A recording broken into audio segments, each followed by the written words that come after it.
Tak sedikit di antara kita membuang atau bahkan membakar sampah. Dan tak sedikit pula oknum yang membuang sampah sembarangan. Walaupun ada juga yang sudah sesuai aturan, yaitu membuangnya ke TPS. Namun, masalah belum selesai. TPS Bantar Gebang yang menjadi penampung mayoritas sampah dari Jakarta, Bekasi, dan sekitarnya sudah mendekati puncak kapasitas penampungan. Menurut Dinas Lingkungan Hidup DKI Jakarta, berdasarkan data tahun 2019, daya tampung TPST Bantar Gebang hanya 49 juta ton. Saat ini, sudah terisi 39 ton atau 80% dari kapasitas. Donasi barang berusaha menjadi pionir kebaikan melalui barang-barang bekas demi membantu saudara kita yang membutuhkan. Barang bekas dikelola secara profesional dengan tetap mengedepankan asas manfaat. Tentunya, gerakan ini dapat membantu masalah penanggulangan limbah padat di sekitar kita, seperti pakaian, perabotan, elektronik, hingga furnitur. Dari barang-barang yang dianggap sampah, donasi barang mampu mengubahnya menjadi lebih bermanfaat dan menumbuhkan sektor perekonomian masyarakat setempat melalui program pemberdayaan dan kemitraan. Salah satu barang yang kami kelola di antaranya kasur bekas.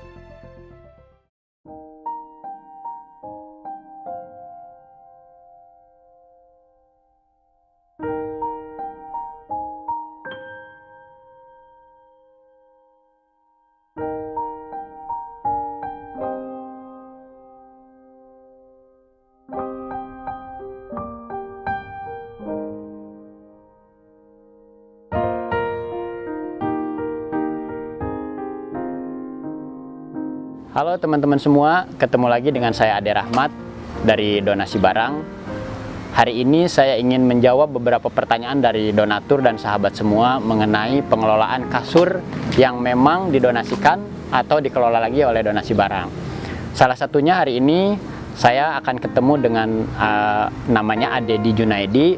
Beliau ini adalah salah satu pengrajin atau pemberdayaan yang kami bina di daerah Garut. Nanti akan dijelaskan lagi oleh beliau bagaimana proses daur ulang, refrasi, servis kasur yang memang tadinya sudah dianggap sampah menjadi sesuatu hal yang berkah, bahkan memberikan dampak ekonomi untuk keluarganya Adedi.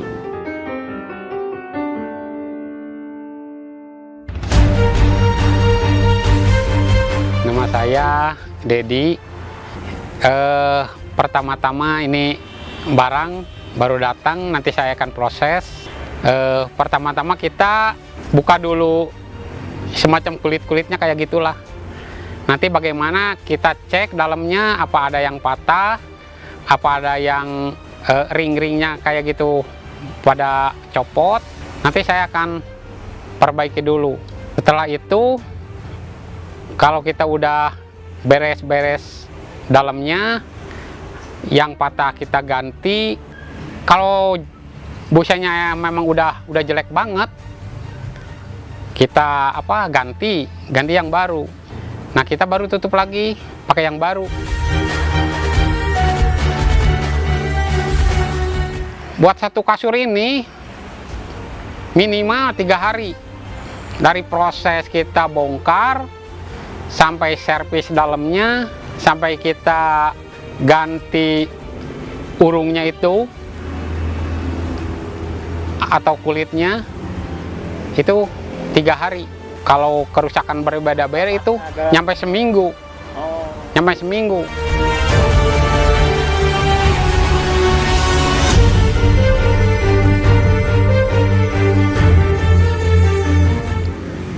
Memang ada kesulitan, yang paling sulit itu mengganti itu per yang kecil-kecilnya itu. Ya, semacam itu. Jadi kalau per yang besar, ini kan per yang besar kita satuin sama per yang kecil. Nah, itu yang paling sulit. Kalau kasur baru itu mungkin belum ada karat-karat. Tapi kalau udah kasur yang udah dipakai, apalagi udah kena air, karena itu ini kan ada karatnya dikit. Nah, di situ kita memasukin pernya itu sulit banget. Soalnya apa? Banyak karat-karat itu.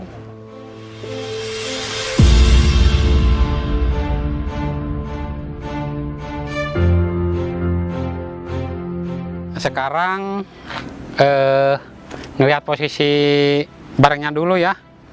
Ini begitu datang dari donasi barang tuh, ya contohnya kayak gini. Bagaimana nanti saya akan cabut dulu. Ini yang pengecekan pertama ya. Nah setelah itu kita angkat dulu ya. Nih, kita gunting, kita angkat dulu. Setelah digunting, nah tuh, nih udah ketahuan. No, ini busa-busanya yang sudah hancur kayak gini. Tuh, nanti ini tilam ini tuh diganti ya sama yang baru.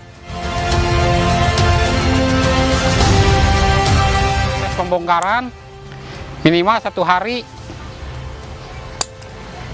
buat proses pengukuran lagi, buat itu apa, buat urung-urungnya dari motong sampai jahit itu 1 hari lagi. Nah nanti kita pasang, pokoknya 3 hari kelar.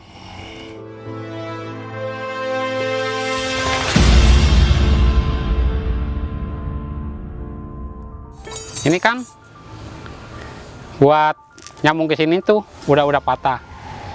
Nah, cuma kendalanya tidak ada onordil semacam ininya.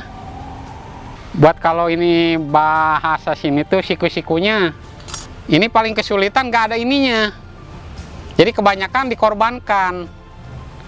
Jadi buat mengganti yang lainnya. Iya, mengorbankan kasur lain, diambil ininya, kita pasang lagi di sini.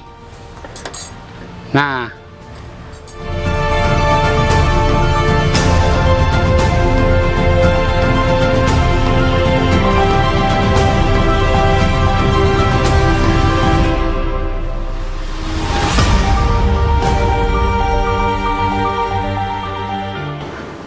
buat kesulitan ini ya, terutama pemasarannya ya.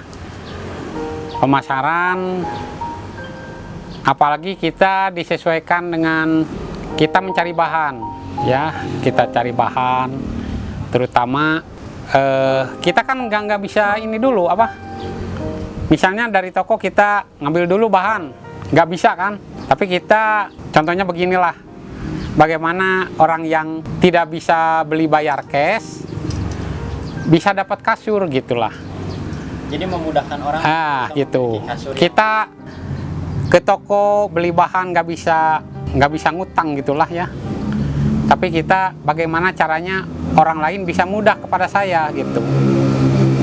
Ya terpaksa saya ini sistem kredit lah. Kadang-kadang ada yang semampunya. Misalnya ini harga kasur ini 1 set kayak gini, saya uangkan 2,5 juta, apa 2 juta, itu pembayarannya sampai kadang-kadang setahun.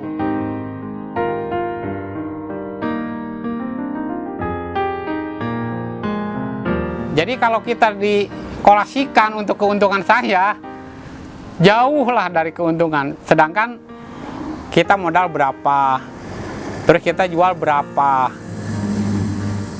Setelah itu kita pembayarannya misalnya 2,5 juta lah selama setahun. Paling cepat 6 bulan.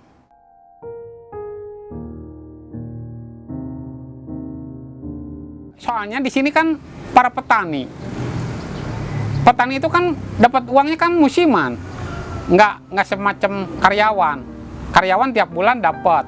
Kalau di sini kebanyakan petani itu kan penghasilannya kan tiap musim, nggak tiap bulan dapat uang, nggak pastilah. Kadang-kadang itu yang paling itu, begitu dia mau ngembaliin ini bayar kasur, kadang-kadang panennya gagal. Kita juga harus ada kemanusiaan lagi ujung-ujungnya.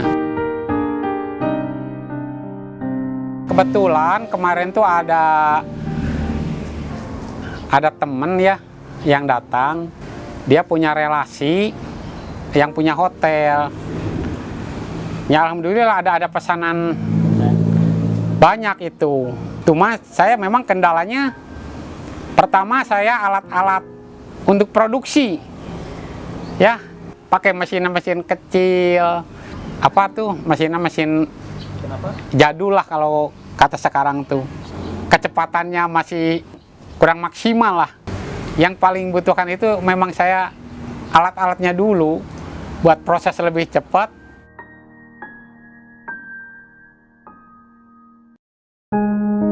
Donasi barang dalam hal pengelolaan atau penyalurannya itu memiliki beberapa program, salah satunya itu adalah ada touring sedekah.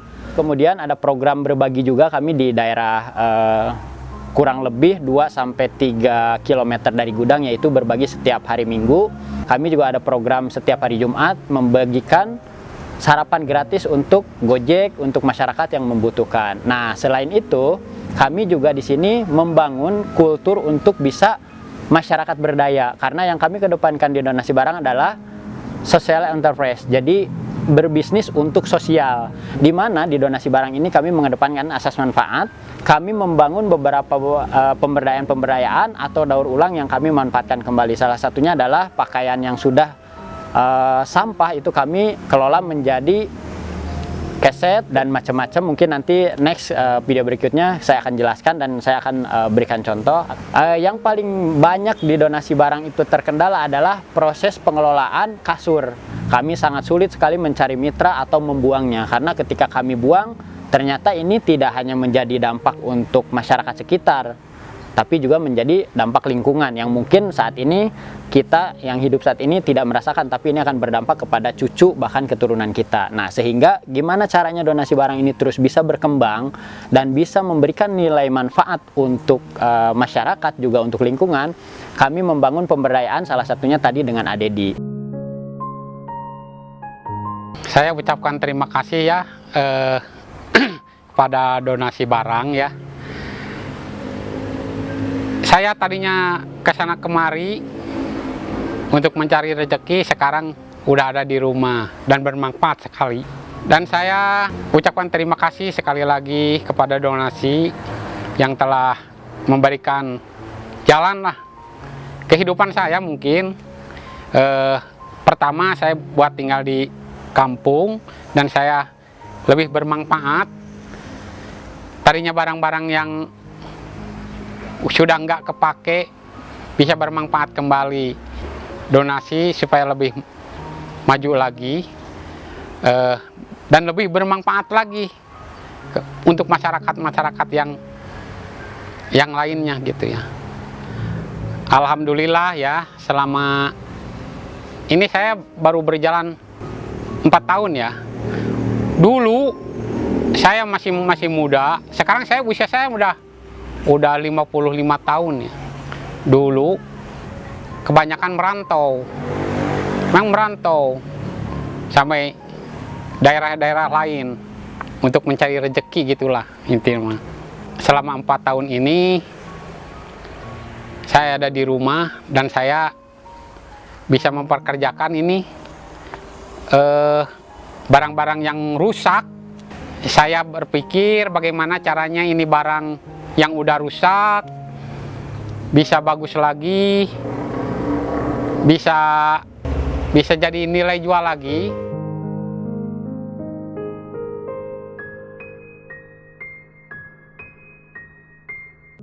Kita sama-sama tahu bahwa Indonesia ini adalah negara paling banyak mengeluarkan sampah, Pak. Sehingga bagaimana donasi barang ini hadir tidak hanya untuk peduli terhadap sesama juga lingkungan, maka solusi yang paling tepat adalah didaur ulang.